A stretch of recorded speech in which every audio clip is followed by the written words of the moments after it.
Second thing I learned while working out, right? To get these gains, everybody say gains again. Gains. Okay. Second thing I've realized, you got to do leg day.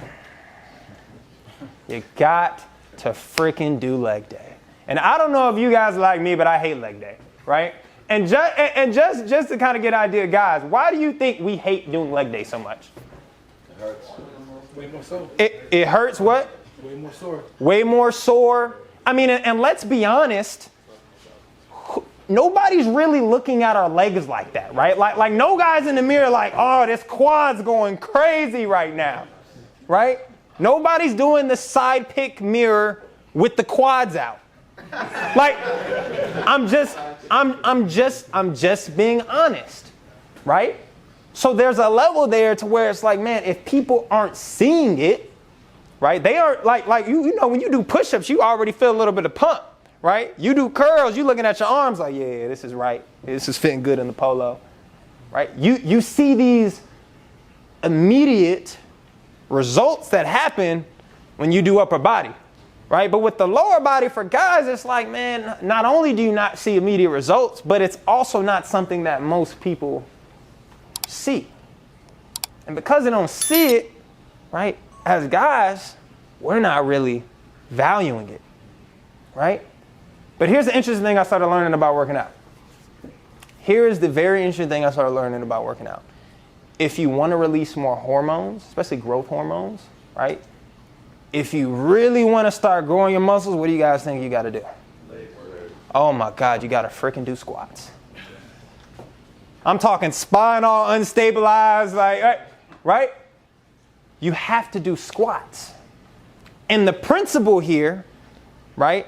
And here's how we take it home is there's a lot of areas in our life where the reason that those opportunities aren't being released is because we aren't willing to do the things that are inconvenient, right? And it's those areas where we can move from inconvenience to execution that are going to cause those opportunities to start flowing. And guys, I know it sucks because there's certain things that people aren't going to see. They're not sexy, right? We're not taking pictures in the mirror with them, but it's those little things that have to get done, or we have to have the awareness to manage them to someone who can get them done for us to be able to allow that growth to flow and those opportunities to flow. Everybody say do legs. Do legs. Right? Raise your eyebrow if you caught that last one. Does that make sense to everyone in the room? All right? So here's the third thing, right? Here's the third thing. And this is what really started tripping me out when I started learning about working out, right? So I've been, a part of the skinny swole community now for about 28 years. And for these 26, 27 years, how do you guys think I viewed myself? How do you guys think I viewed myself? Okay, small. What else? What else you guys think? Slim. Man, I can't gain weight, bro. I'm slim. I'm cool. I'm skinny, right? I'm cool. Had a conversation with my trainer, right? Shout out to Timmy. He told me something that it was so simple, but it was so profound because it's something that I've done in other areas of my life, but I never thought to do it in this area, right, when it comes to physical. And he said, Joe, man, he was like, bro, you got to visualize the muscles that aren't there yet. He was like, bro, you got to look in the mirror, look at your chest, and imagine it growing.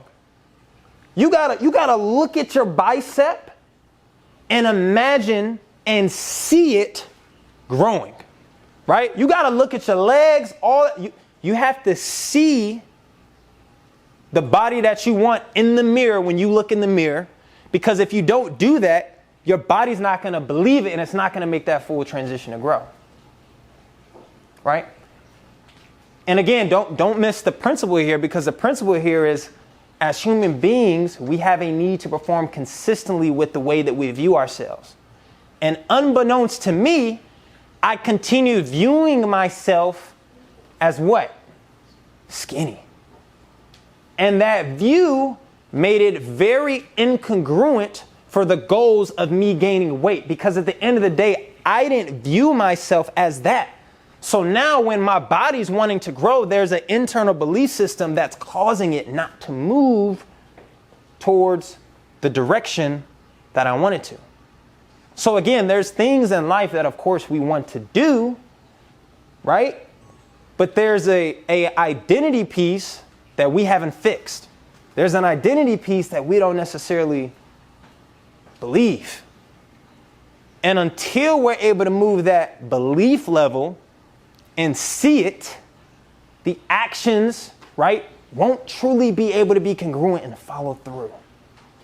Does that make sense, everyone in the room? Yeah. All right. And here's the fourth one. Here's the fourth thing I learned while working out, right? So we can make the gains. Everybody say gains again. Gains. All right. Here's the fourth thing.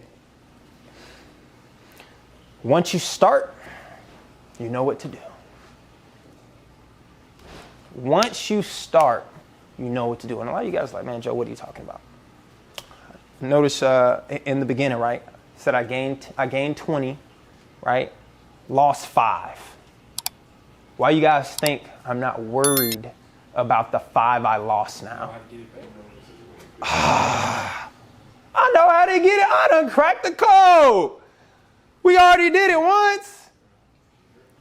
I can do it again. I'm not worried about the 5 I just lost. I know the system, right? And that's that part of becoming. You hear guys that make $1 million and lose it. They're not necessarily always worried about the million because they became a millionaire, right? So there's a mode of action that happened that now they're always going to be able to operate at to where they can get it back. So they're not worried about the results now because it's like, we done been there before. We did it once. We can do it again. So as you guys are progressing, right, there's going to be times, right, where life's going to hit you, things are going to happen, but you know what to do. We've been here before. You've already made the gains. What's 5 pounds to the 15, right? You still got to the knowledge, which weighs even more, to the habits that's been developed that weighs even more, right? So guys, these are the 4 things that, again, as you're progressing through life, right, as you're going out into the world, these are the principles that I want you guys to keep in mind. And although these are principles that have helped me in working out and making gains, these are also principles that can filter over into your real life as well. And guys, the main thing that started, right, was the catalyst for all of this. And really that's why I started as number 1 is the community. Sometimes all it takes is you just touching one person, right? That inspires you, that gives you the awareness, right? Getting in a group, right? That holds you up, that again inspires you, gives you the awareness. Because the thing is, environment is the invisible hand that shapes human behavior. And if you aren't putting yourself in the right environments to grow, to get the gains, it's going to be very hard, right, to swim upstream. It is. Not saying you can't do it, but it's a lot of wasted effort. And the thing that I love so much, especially as I'm looking today, is environments like this that allow guys to get together, that allow guys to network, and most of all, allow guys to get what? Gains.